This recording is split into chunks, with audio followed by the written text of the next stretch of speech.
Afinanta Tarigan adalah sarjana ilmu komputer dari Universitas Gunadarma yang memperoleh PhD in Computer Science dari University of Bielefeld di Jerman. Beliau memiliki gelar Rernat yang artinya Dokter in Science, begitu ya Pak. Beliau adalah dosen pengajar di Universitas Gunadarma dan Head of Research Center for Cryptography and System Security. Beliau banyak melakukan research, khususnya di topik-topik yang berhubungan dengan cyber security, dan karena itu kita undang Pak Afinanta untuk sharing pada kita di siang hari ini, khususnya membahas topik mengenai cyber security and privacy risk. Kepada Pak Afinanta, kami persilakan. Terima kasih Bu Karin. Izin saya untuk share slide saya.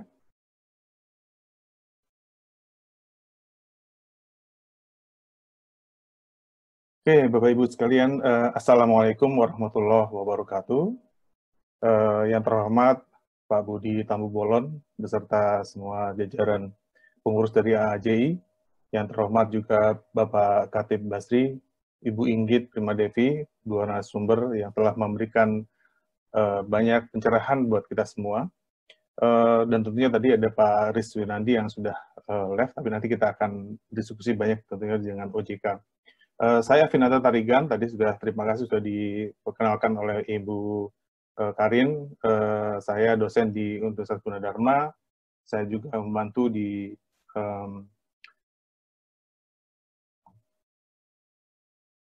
AMAI, kemudian saya juga peneliti di bidang kriptografi dan keamanan informasi. Bapak Ibu sekalian, dalam kesempatan ini saya ingin sharing dan juga ingin mengingatkan bahwa transformasi digital ini yang tentunya sudah tidak mungkin lagi kita hindari, mempunyai risiko di bidang cyber security.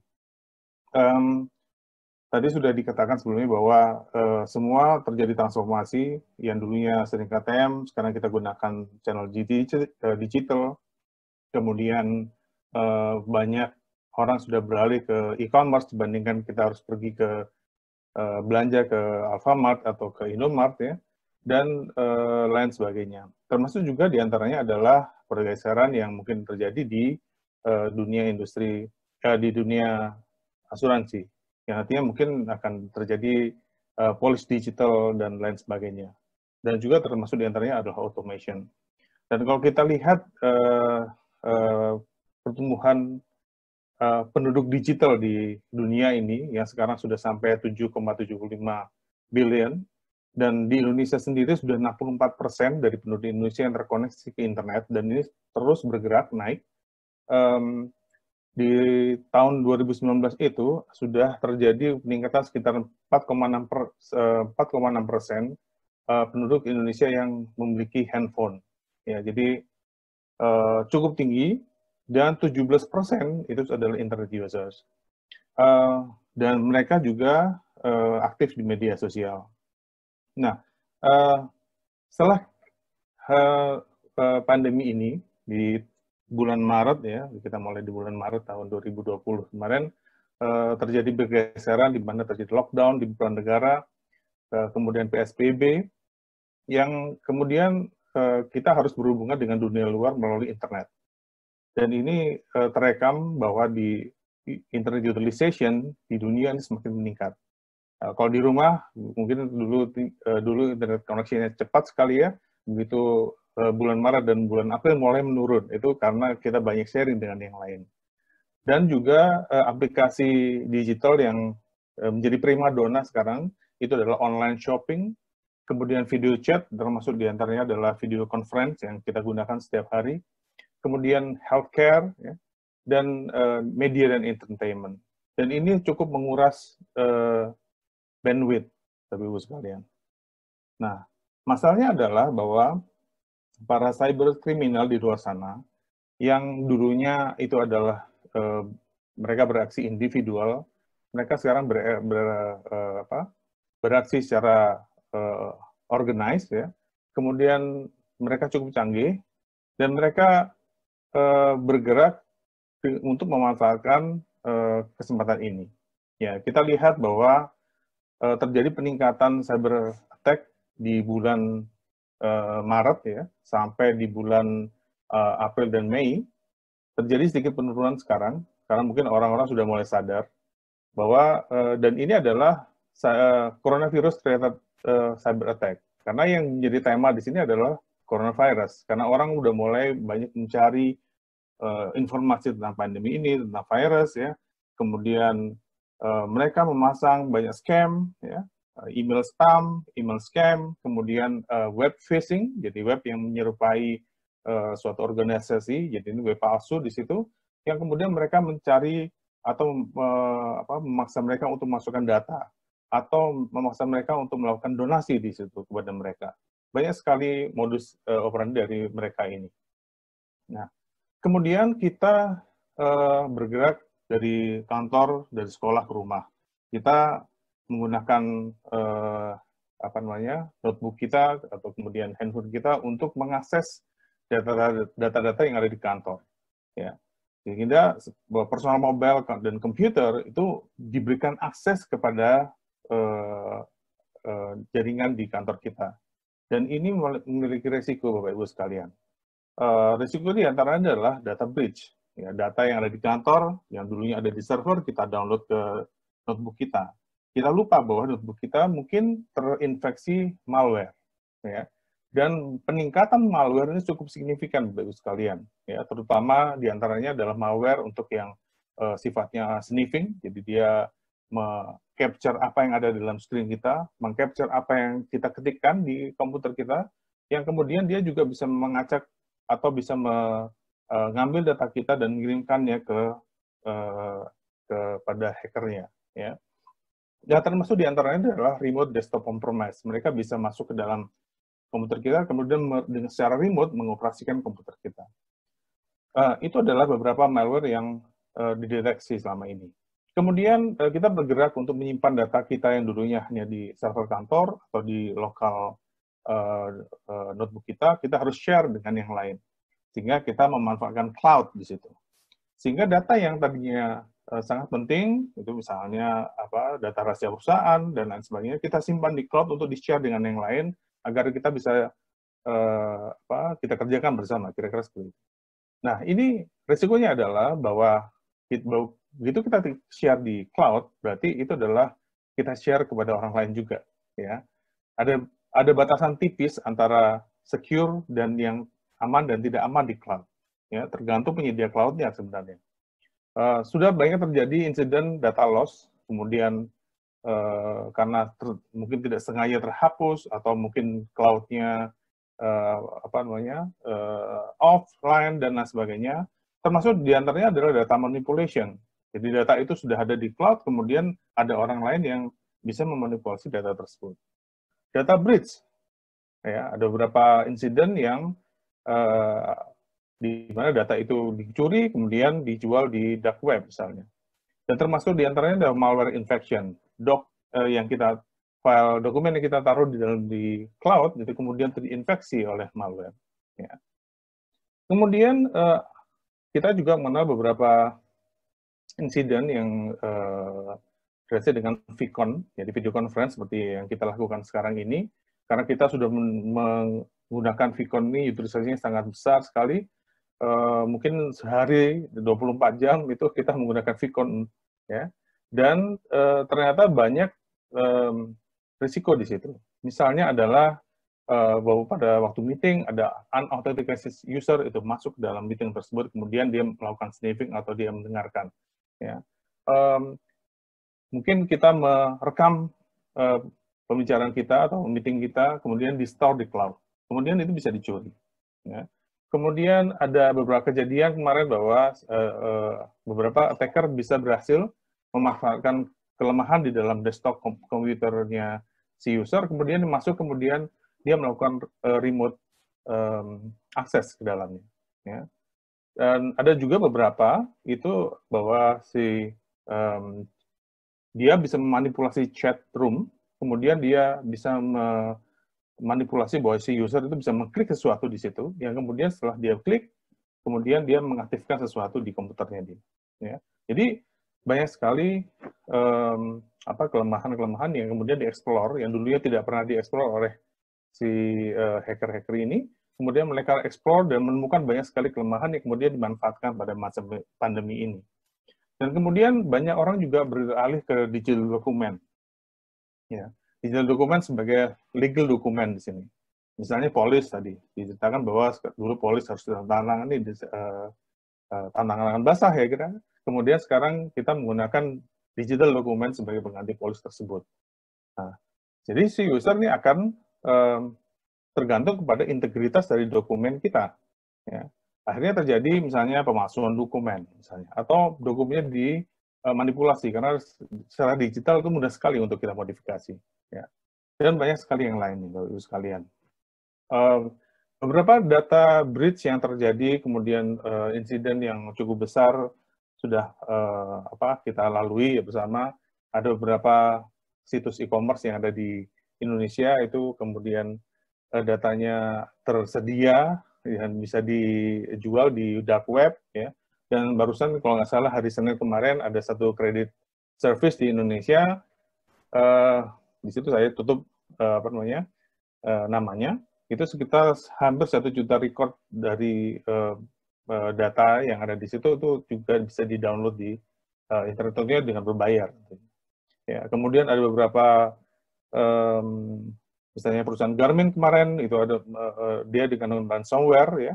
Jadi semua sistemnya itu lockdown dan mungkin ada beberapa dari Anda yang menggunakan Garmin tidak bisa diakses ya karena ya memang di lockdown oleh si ransomware tersebut. Dan akhirnya Garmin membayar ransom tersebut. Saya tidak tahu berapa kesepakatan dari antara mereka.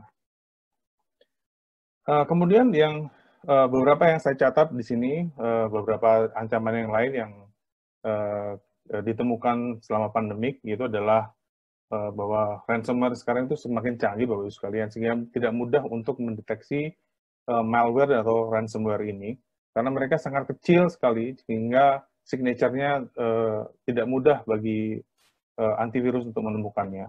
Dan biasanya mereka baru mengaktifkan diri, mendownload virus sebenarnya dari internet, begitu mereka menular di satu komputer atau satu sistem. Ya.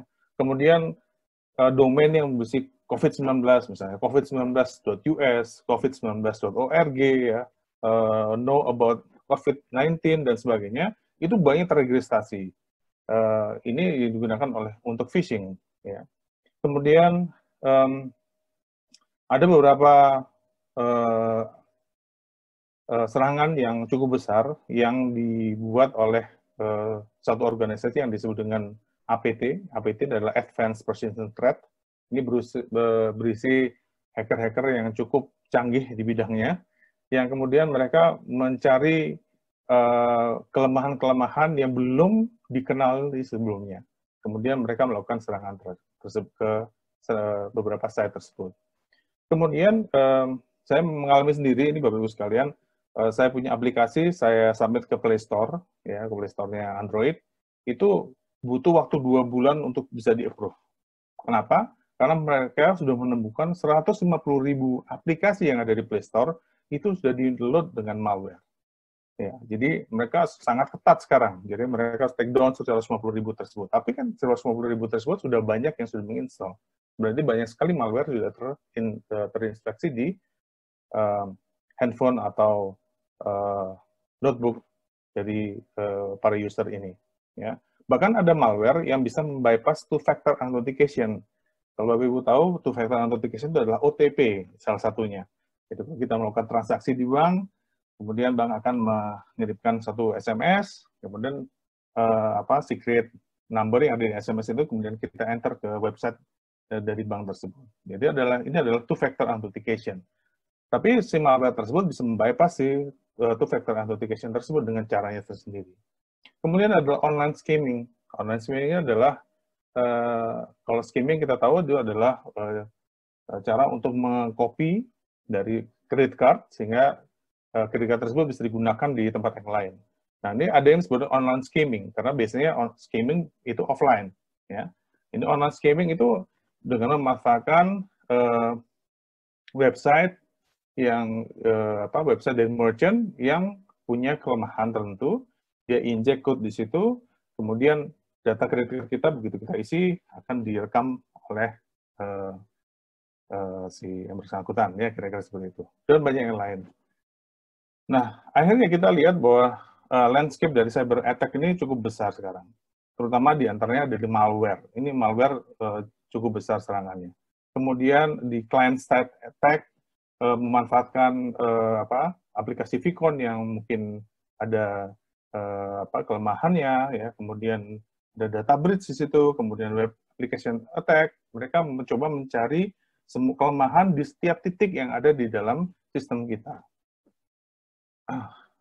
Tapi dari situ bahwa hanya 51% dari, jadi ISAKA setelah melakukan survei ini, hanya 51% bahwa industri ini confident bahwa mereka itu siap untuk menghadapi ini semua. Tapi 92% dari threat actor, jadi orang-orang yang melakukan hal tersebut ini, mereka mau mencoba untuk dengan segala cara untuk meningkatkan serangan-serangan mereka. Ya, jadi saya kira kita jika beralih ke digital, kita harus cukup hati-hati di sini. Dan kalau istilahnya di cyber itu, kita punya biological pandemic sekarang, ya karena ada COVID-19 dan sebagainya. Tapi di dunia cyber kita punya cyber pandemic. Nah, di biological pandemic kita harus hygiene dan sebagainya. Di cyber pandemic kita harus cyber hygiene. Jadi kita harus punya satu cara untuk menghilangkan kelemahan-kelemahan di dalam sistem komputer kita dan juga mencegah dari serangan-serangan tadi. Ya. Dan sebagai end user biasanya akan diberikan suatu cara bahwa gunakan strong password. Password sekarang itu kalau dulu 8 karakter, kita sudah sampai sekarang kita dianjurkan untuk membuat password 13 karakter pada saat ini, ya. Kemudian bagaimana kita men-strengthen home network. Kadang-kadang kita memasang WiFi di rumah kita dengan password yang mudah sehingga tetangga kita bisa masuk ke WiFi kita. Nah, ini cukup berbahaya Bapak Ibu sekalian. Kemudian software harus diupdate, ya. Kemudian kita manage social profile kita, jangan sampai kita salah posting dan lain sebagainya. Kemudian kita harus cek privacy dan security setting kita di komputer kita masing-masing, di handphone atau di mobile phone kita masing-masing. Dan mencoba untuk menjadi seorang yang cyber hygiene. Ya, cyber hygiene ini berarti jangan membuka website yang mencurigakan, jangan membuka email yang mencurigakan, dan lain sebagainya. Nah, kemudian kalau kita beralih ke tadi disebutkan sebelumnya bahwa kita harus beralih ke produk-produk digital di sini, bahwa untuk mengamankan produk digital dan kutip bahwa ini amannya ini adalah disebut dengan autentikasi dan integrity, bahwa produk digital itu bisa dijamin autentisitinya dan juga integritasnya jangan sampai dia dimodifikasi. Maka ada satu teknologi yang cukup sebenarnya sudah lama sekali ada, di tahun 70-an mereka sebenarnya sudah ada, yang disebut dengan digital signature. Dan digital signature ini mungkin adalah satu-satunya produk teknologi digital yang mempunyai dasar hukum, sehingga kalau ada dokumen yang di-sign dengan digital signature, itu sah kekuatan secara hukum. Ya. Dan itu di dalam UU ITE kita ada, di pasal 29 kalau nggak salah, dan juga mengenai public key infrastructure. Jadi untuk mengimplementasikan digital signature, kita butuh framework yang disebutkan public key infrastructure. Dan saat ini pemerintah Indonesia sudah 5 tahun ini membangun public infrastructure ini, dan kemudian bisa kita manfaatkan tentunya. Dan untuk berbicara tentang keamanan informasi atau cyber security ini cukup kompleks Bapak Ibu sekalian. Tapi intinya di sini yang bisa saya berikan adalah kita melakukan pengendalian dan kontrol, ya, atau pengendalian atau kontrol terhadap kelemahan yang ada dalam sistem kita. Ya. Jadi selama tidak ada kelemahan dalam sistem kita, maka sistem kita aman dalam tanda kutip. Ya. Nah, kelemahan itu bisa ada di dalam aplikasi, bisa ada di dalam library, bisa di dalam sistem operasi kita, Android, Windows, Linux, dan sebagainya. Bisa dalam protokol komunikasi antara klien dengan server yang ada di kantor. Dan vulnerability itu juga ada di kita sebagai manusia, sebagai user, dan juga ada di policy. Dan hal-hal itulah yang dieksplor oleh si threat actor ini, baik dia insider maupun outsider, kemudian dia menggunakan exploit teknik tertentu, dan biasanya mereka melakukan kombinasi dari eksploitan tersebut itu untuk mengeksploitasi kelemahan tadi, sehingga terjadi insiden. Nah, inilah yang sebenarnya harus kita kontrol di situ.